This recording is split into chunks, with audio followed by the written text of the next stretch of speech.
Sur les rives du Loir, au pays d'Anjou, le château du Lude est assis sur une ancienne forteresse qui, depuis le XVe siècle, s'est peu à peu modifiée, de telle façon qu'il nous est possible d'y lire l'évolution de l'architecture française jusqu'au XIXe. Les jardins suivent à peu près la même évolution, sauf que bon, ça a commencé plus tard, ça a commencé à partir du XVIIe. Et la première chose qui a été établie, ce sont les fondations, et en particulier les murs de soutènement d'une grande terrasse, qui était très probablement à l'origine une partie de la ville fortifiée. Et puis là-dessus sont venus s'inscrire différents jardins. Et puis au XIXe siècle, là, on assiste à des grands bouleversements. La transformation progressive de l'ensemble des jardins par le paysagiste Édouard André dans les années 1880.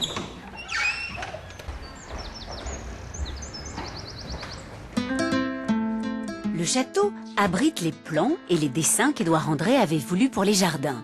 Formidable trace avec laquelle il est toutefois permis de prendre des distances.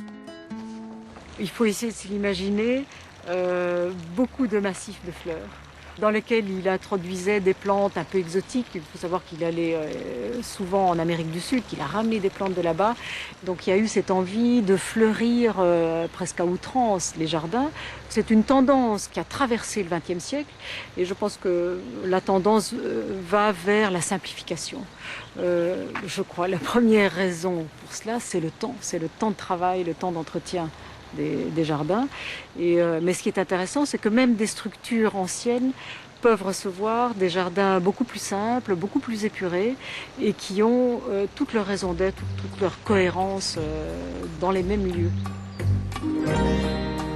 La conservation et l'adaptation des jardins anciens n'excluent pas de s'autoriser la création de nouveaux espaces, de nouveaux jardins dans lesquels le temps présent s'exprime avec force, sans rupture. Ça fait 10 ans que nous avons créé ce qu'on appelle le jardin de l'éperon.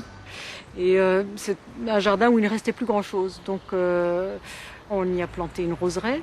Et ce dessin a été fait par mon frère. Et en même temps, c'est probablement de cette terrasse de l'éperon qu'on a la plus belle vue sur le paysage et sur le reste des jardins. J'avais très envie d'y inscrire notre génération, parce que ce genre d'endroit a évolué à travers les siècles. Alors, sur un château de cette époque-là, on ne peut plus changer grand-chose. Les châteaux sont classés, monuments historiques. En revanche, sur les jardins, je pense qu'il y a encore une certaine liberté d'expression. Et je trouve qu'il faut montrer ce qu'on aime aujourd'hui, ce qui se fait en matière de jardin. Et l'espace s'y prêtait tout à fait.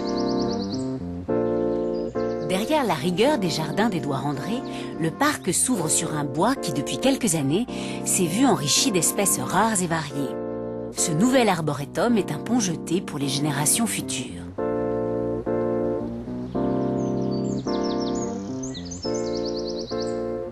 Le paysage qui s'étend de l'autre côté de la rivière a été modelé avant l'intervention d'Édouard André. En fait, il date de 1830. C'est l'époque où on a commencé à s'intéresser au parc à l'anglaise, mais c'est l'époque aussi où dans les domaines, on s'est tourné vers l'agriculture, on était intéressé par l'élevage, par les croisements, par les hybridations. Et à cette époque-là, on a assisté à l'intervention d'un monsieur de Choulot, qui était autodidacte et qui a beaucoup travaillé dans les parcs de l'Ouest pour appliquer ces principes du parc agricole. Le parc agricole, c'est un peu un parc à l'anglaise, entièrement dévolu à l'agriculture. C'est-à-dire que c'est cette idée de paysage un peu naturel, avec des perspectives, des fuites qui sont bien matérialisées par des bouquets d'arbres. Mais en même temps, ce n'est pas un lieu de promenade. C'est vraiment pour l'élevage, pour l'agriculture. Donc ça accompagne un jardin sans être un lieu de promenade. Et c'est exactement ce à quoi on assiste ici. Ce n'est pas cloisonné par des haies. Il y a des plantations, de beaux bouquets de platanes, de chênes, dans le fond des conifères pour donner un aspect plus mystérieux, plus secret. Et beaucoup de ces parcs agricoles ont malheureusement disparu, mais ici il est toujours là. Et je pense en particulier parce que nous avons la chance d'avoir un agriculteur qui a saisi l'esthétique des lieux et qui contribue à vraiment conserver ces caractères de parc agricole. La France est un pays trop gâté en matière de paysage, de beauté naturelle. Je viens de Belgique. C'est un pays surpeuplé, où beaucoup de paysages ont été très abîmés irrémédiablement. Donc il faut vraiment faire attention dans les projets, que ce soit les projets d'urbanisme ou de périphérie de ville ou le projet éolien. Essayons de préserver des paysages, des perspectives où la nature accompagne les jardins. Bon, un jardin appartient à un paysage et je crois qu'on ne s'en rend pas compte. Les jardins sont une part incontournable de notre culture.